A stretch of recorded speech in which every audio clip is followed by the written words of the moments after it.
नमस्कार। सेहत और अपनी पढ़ाई का पूरा ध्यान रख रहे होंगे। आज की इस वीडियो का बेसब्री से इंतजार कर रहे होंगे, तो चलिए शुरू करते हैं। पिछले अध्याय में आपने लोकतंत्र के बारे में पढ़ा। लोकतंत्र एक ऐसी सरकार जो लोगों की होती है, लोगों के लिए काम करती है तथा लोगों के द्वारा ही चुनी जाती है। ऐसी सरकार में देश कैसे संभाला जाता है, लोगों तक जाकर कैसे काम किया जाता है, इसके बारे में आज हम कक्षा 10 की लोकतांत्रिक राजनीति भाग 2 का दूसरा अध्याय संघवाद करेंगे। जिस देश में आप रहते हैं, आपको बहुत बार यह जानने की इच्छा हुई होगी कि आखिरकार ये देश चलता कैसे है, कौन इस पर शासन करता है, कौन किस प्रकार से किस क्रियाओं के लिए उत्तरदायी होता है, आखिर किस प्रकार सरकार पूरे देश को संभालती है। क्या केवल केंद्रीय सरकार ही अपने फैसले सुना सकती है? क्या राज्य सरकारों को कोई हक नहीं कि वह अपने प्रांतों, राज्यों के लिए कुछ कर सके?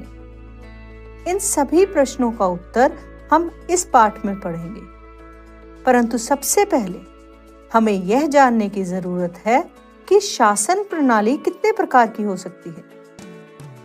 शासन प्रणाली मुख्यतः 2 प्रकार की होती है। एक है एकात्मक शासन प्रणाली और दूसरी है संघीय शासन प्रणाली। जैसे कि हम पाठ पहले में ही श्रीलंका और बेल्जियम के बारे में पढ़ चुके हैं, तो चलो एक नजर डालते हैं कि श्रीलंका और बेल्जियम में किस प्रकार की शासन प्रणाली है।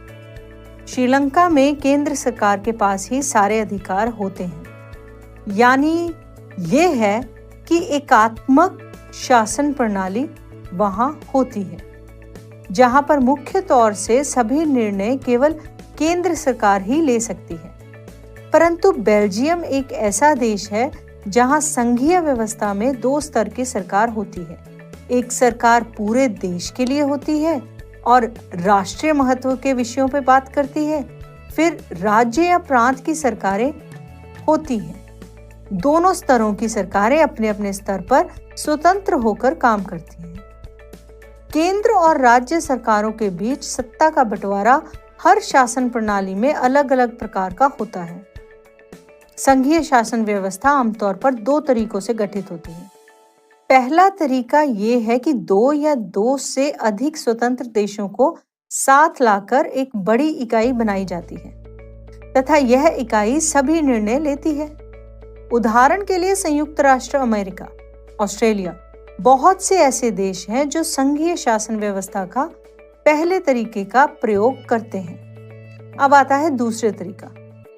तो ये वो तरीका होता है जिसमें बड़े देश अपने स्वतांत्रिक विविधता को ध्यान में रखते हुए राज्यों का गठन करते हैं। यानी यह तरीका बहुत सारे प्रांतों को एकत्रित करके एक केंद्र में परिवर्तित करता है। इस तरीके में केंद्र सरकार ज्यादा ताकतवर होती है, जबकि पहले तरीके में राज्य सरकारें ज्यादा ताकतवर होती हैं। एकात्मक शासन व्यवस्था संघीय शासन व्यवस्था से बिल्कुल अलग है। एकात्मक शासन व्यवस्था में केंद्रीय सरकार राज्य तथा प्रांत सरकारों को कुछ भी आदेश दे सकती है, जबकि संघीय शासन व्यवस्था में केंद्रीय सरकार तथा राज्य सरकार स्वतंत्र होकर निर्णय लेती है। एकात्मक शासन व्यवस्था केवल एक स्तरीय शासन व्यवस्था है। संघीय शासन व्यवस्था 2 स्तरीय शासन व्यवस्था है। संघीय शासन व्यवस्था की कुछ विशेषताएं इस प्रकार हैं। यह शासन व्यवस्था 2 या 2 से अधिक स्तरों वाली होती है, तो इसमें केंद्र सरकार या फिर राज्य सरकारें हो सकती हैं। अलग अलग स्तर की सरकारें एक ही नागरिक समूह पर शासन करती हैं, पर कानून बनाने, कर वसूलने और प्रशासन का उनका अपना अपना अधिकार क्षेत्र होता है। जैसा कि आपने भारत में देखा ही होगा कि किसी प्रांत के नागरिकों पर केंद्र सरकार तथा प्रांत सरकार दोनों का ही शासन होता है और वे अपने तरीके से कर या टैक्स, नए कानून इत्यादि बना सकते हैं। तीसरा, अलग अलग स्तरों की सरकारों के अधिकार क्षेत्र संविधान में स्पष्ट रूप से लिखे गए हैं, यानी इससे उन दोनों सरकारों को, यानी राज्य सरकार और केंद्र सरकारों के अस्तित्व को हर तरीके से सुरक्षा दी जाती है। अगर संविधान के मौलिक प्रावधानों को बदलना हो तो इसका निर्णय केवल एक स्तर की सरकार अकेले नहीं कर सकती। ऐसा बदलाव दोनों स्तर की सरकारों के सहमति से ही होता है। अदालतों को संविधान और अलग अलग स्तर की सरकारों के अधिकारों की व्याख्या करने का अधिकार है। यदि इन सरकारों के बीच अधिकारों के विवाद की स्थिति बनती है तो सर्वोच्च न्यायालय निर्णायक को इसका फैसला करने का पूरा अधिकार है। वित्तीय स्वायत्तता निश्चित करने के लिए विभिन्न सरकारों के लिए राजस्व के अलग अलग स्रोत निर्धारित हैं। इसका अर्थ है कि केंद्रीय सरकार तथा राज्य सरकार अपने अपने तरीके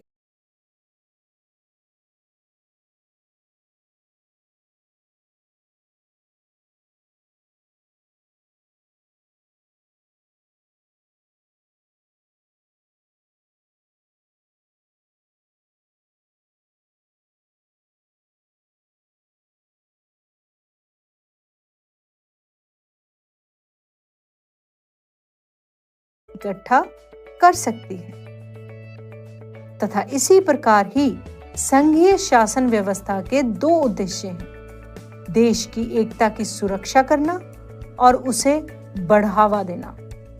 इसके साथ ही क्षेत्रीय विविधताओं का पूरा सम्मान करना। जैसा कि हम बता चुके हैं कि विभिन्न राज्य सरकारों के बीच सत्ता का बंटवारा हर संघीय सरकार में अलग अलग किस्म का होता है। यह बात इस चीज पर निर्भर करती है कि संघ की स्थापना किस ऐतिहासिक संदर्भों में हुई। जैसा कि आप सभी भारत का इतिहास पढ़ चुके हैं, भारत हिंसा वाली स्थिति में आजाद हुआ था। भारत एक विविधता से परिपूर्ण देश है। भारतीय संविधान के अनुसार पहले 2 स्तरीय शासन व्यवस्था का प्रावधान था। हालांकि इसे 3 प्रकार की व्यवस्था भी कह सकते हैं, परंतु प्रमुख रूप से इसमें 2 स्तरीय शासन ही है। यह 2 स्तर कुछ इस प्रकार से हैं। पहला है केंद्र सरकार या संघ सरकार। केंद्र सरकार तथा संघ सरकार पूरे देश का नेतृत्व करती है। दूसरा है राज्य सरकार।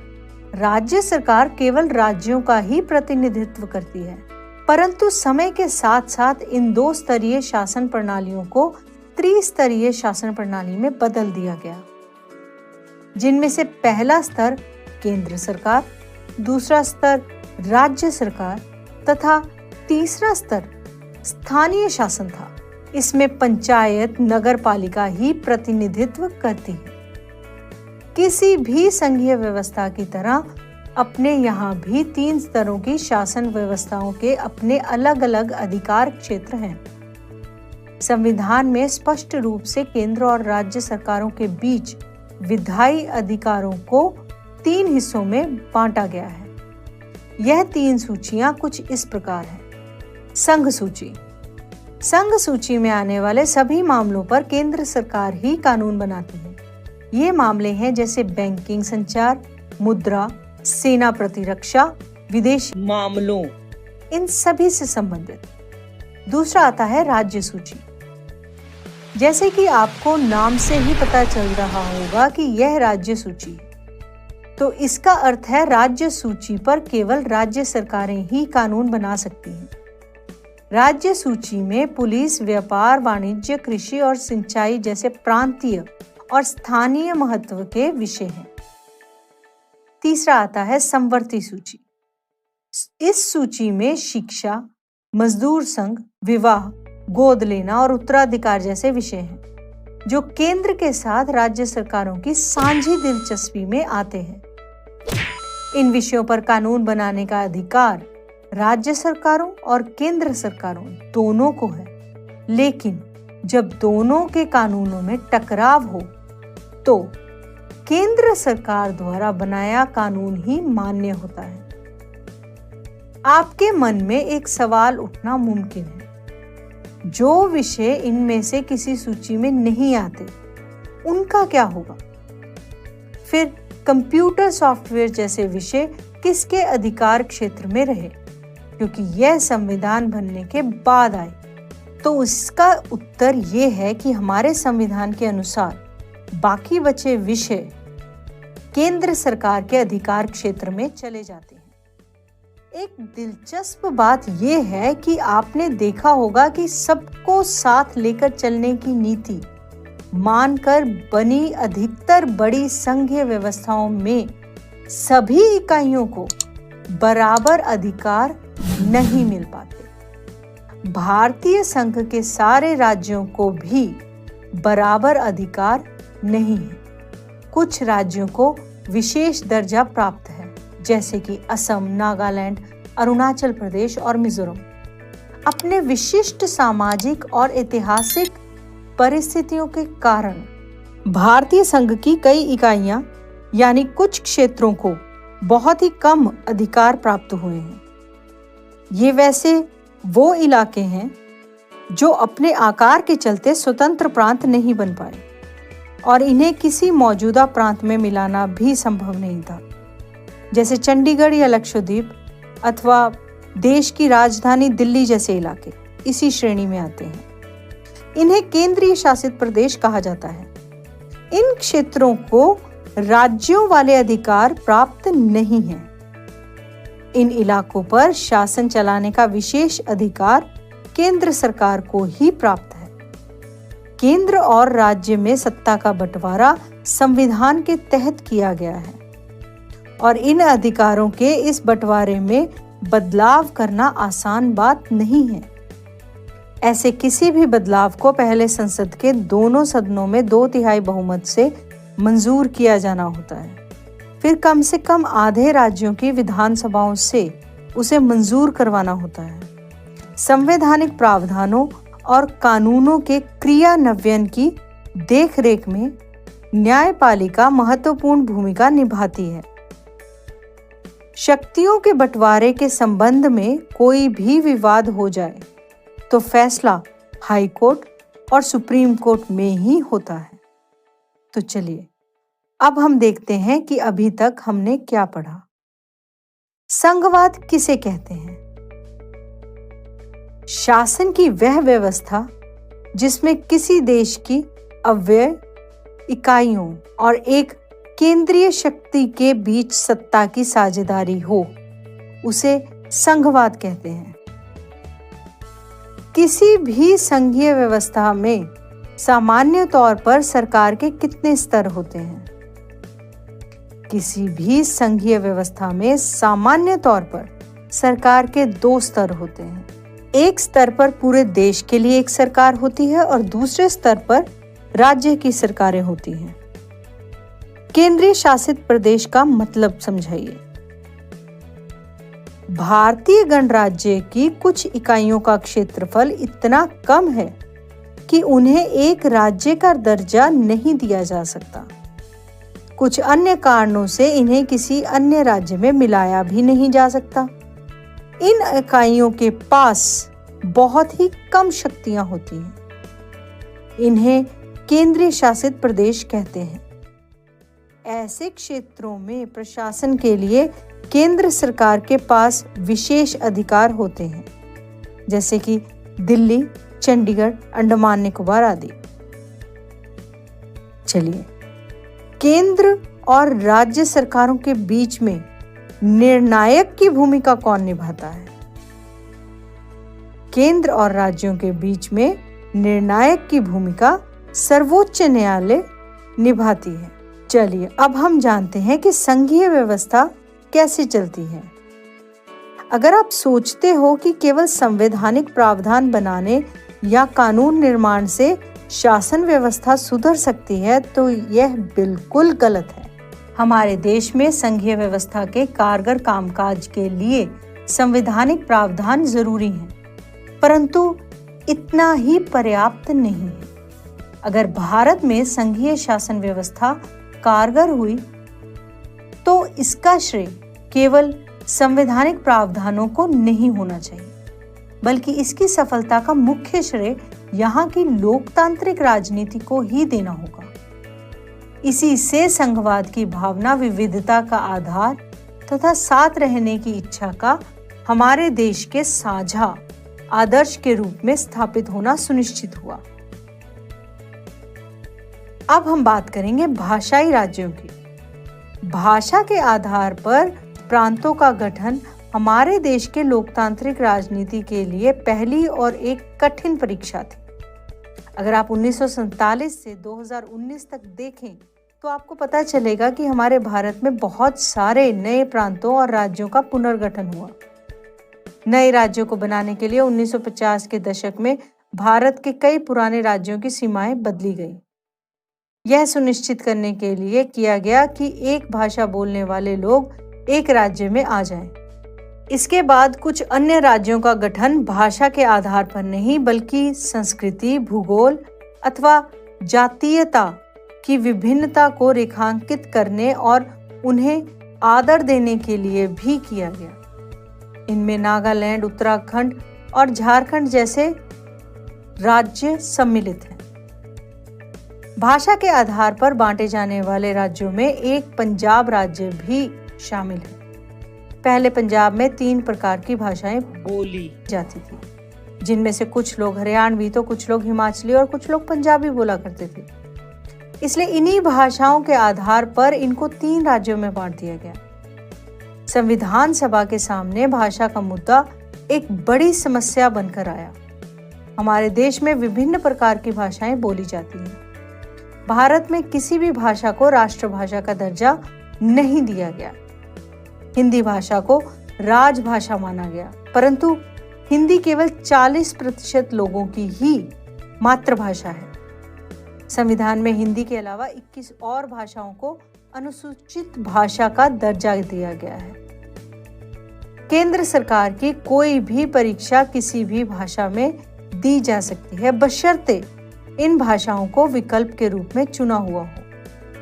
1965 में अंग्रेजी भाषा का प्रयोग होना बंद हो जाना चाहिए था, किंतु कुछ प्रदेशों ने मांग की कि अंग्रेजी का प्रयोग जारी रखना चाहिए और तमिलनाडु में इस मांग ने एक उग्र रूप भी लिया था।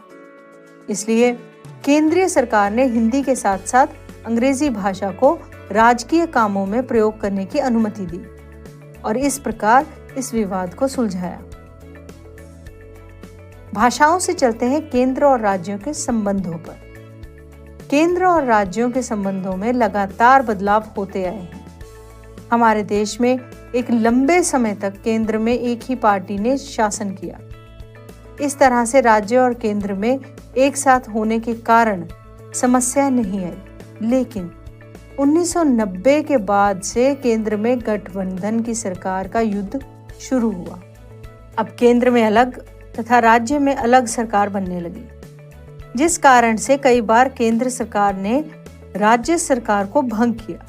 ऐसे में सुप्रीम कोर्ट ने उनके अधिकारों के लिए काम किया। इस तरीके से केंद्रीय सरकारों का राज्य सरकारों को भंग करना मुश्किल हो गया। भारत में विकेंद्रीकरण, जैसे कि आपको पता है कि भारत एक विशाल आबादी वाला देश है। यहाँ केवल 2 स्तर की शासन व्यवस्था से बढ़िया शासन नहीं चल सकता था। भारत के प्रांत यूरोप के स्वतंत्र देशों से भी बड़े हैं। उत्तर प्रदेश रूस से जनसंख्या के मामले में बड़ा है। महाराष्ट्र जर्मनी के बराबर है। भारत के अनेकों राज्य खुद भी अंदरूनी तौर पर विविधताओं से भरे हैं। इस प्रकार इन राज्यों में भी सत्ता को बांटने की जरूरत है। भारत में संघीय सत्ता की साझेदारी 3 स्तरों पर करने की जरूरत है, जिसमें तीसरा स्तर स्थानीय सरकार का है। यह प्रांतीय स्तरों की सरकार के नीचे हो। अब विकेंद्रीकरण कहते किसे हैं? जब केंद्र और राज्य सरकारों से शक्तियां लेकर स्थानीय सरकारों को दी जाती हैं तो इसे सत्ता का विकेंद्रीकरण कहते हैं। विकेंद्रीकरण के पीछे बुनियादी सोच ये है कि अनेक मुद्दों और समस्याओं का निपटारा स्थानीय स्तर पर ही किया जाए, क्योंकि लोगों को अपने इलाकों की समस्याओं की बेहतर समझ होती है। लोगों को इस बात की भी अच्छी जानकारी होती है कि पैसा कहाँ खर्च किया जाए और चीजों का अधिक कुशलता से उपयोग किस तरह से किया जाए। इसके अलावा स्थानीय स्तर पर लोगों का फैसलों में सीधे भागीदार बनना संभव होता है। भारत में विकेंद्रीकरण की जरूरत हमारे संविधान में भी स्वीकार की गई है। इसके बाद गांव और शहर के स्तर पर सत्ता के विकेंद्रीकरण की कई कोशिशें हुई। सभी राज्यों में ग्राम के स्तर पर ग्राम पंचायतों और शहरों में नगर पालिकाओं की स्थापना की गई। उन्हें राज्य सरकारों के सीधे नियंत्रण में रखा गया। वास्तविक विकेंद्रीकरण की दिशा में एक बड़ा कदम 1992 में उठाया गया। संविधान में संशोधन करके लोकतांत्रिक शासन व्यवस्था के इस तीसरे स्तर को ज्यादा शक्तिशाली और प्रभावी बनाया गया। अब स्थानीय स्वशासन निकायों के चुनाव नियमित रूप से करवाना संवैधानिक बाध्यता है। निर्वाचित स्वशासी निकायों के सदस्य तथा पदाधिकारियों के पदों में अनुसूचित जातियों, अनुसूचित जनजातियों और पिछड़ी जातियों के लिए सीटें आरक्षित हैं। कम से कम 1/3 पद महिलाओं के लिए आरक्षित है। राज्य में पंचायत और नगर पालिका चुनाव कराने के लिए राज्य चुनाव आयोग नामक स्वतंत्र संस्था का गठन किया गया है। राज्य सरकारों को अपने राजस्व और अधिकारों का कुछ हिस्सा स्थानीय स्वशासन इकाइयों को देना पड़ता है। सत्ता में भागीदारी की प्रकृति हर राज्य में अलग अलग है। चलिए अब जानते हैं कि हमने अभी तक क्या सीखा। विकेंद्रीकरण से आपका क्या तात्पर्य है?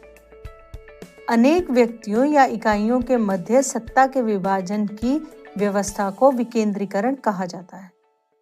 विकेंद्रीकरण के अंतर्गत केंद्र सत्ता अपनी कुछ शक्तियां स्थानीय अधिकारियों को प्रदान करती है। फलस्वरूप स्थानीय अधिकारी अपने क्षेत्र में पूर्णतः स्वायत्त होते हैं। भारत में विकेंद्रीकरण की आवश्यकता क्यों पड़ी? भारत एक विशाल देश है। भारत के कुछ प्रांत तो इतने बड़े हैं कि आकार अन्य कई देशों से भी बड़ा है। इसलिए केवल 2 स्तर की शासन व्यवस्था देश को चलाने के लिए काफी नहीं थी। इससे प्रांत के बहुत से क्षेत्र सुविधाओं इत्यादि से वंचित रह जाते थे। गांव, छोटे छोटे नगर, जिन्हें सभी प्रफुल्लित होने की जरूरत थी, इसलिए इन पर ध्यान देने तथा देखरेख रखने के लिए एक और स्तर बनाया गया, जिसे पंचायत नगर पालिका का नाम दिया गया। चलिए अब बताइए कि विकेंद्रीकरण के क्या फायदे हैं। विकेंद्रीकरण के मुख्य फायदे हैं कि यह विभागीय सेवाओं में विशेषज्ञता में मदद देता है। यह सामान्य कार्यालय पर बोझ को कम करता है। विभागीय निष्ठा को बढ़ावा देता है। यह गोपनीयता बनाए रखने में सक्षम बनाता है। काम अधिक तेजी से किया जा सकता है। बहुत बढ़िया। चलिए अब चलते हैं दूसरे भाग पे।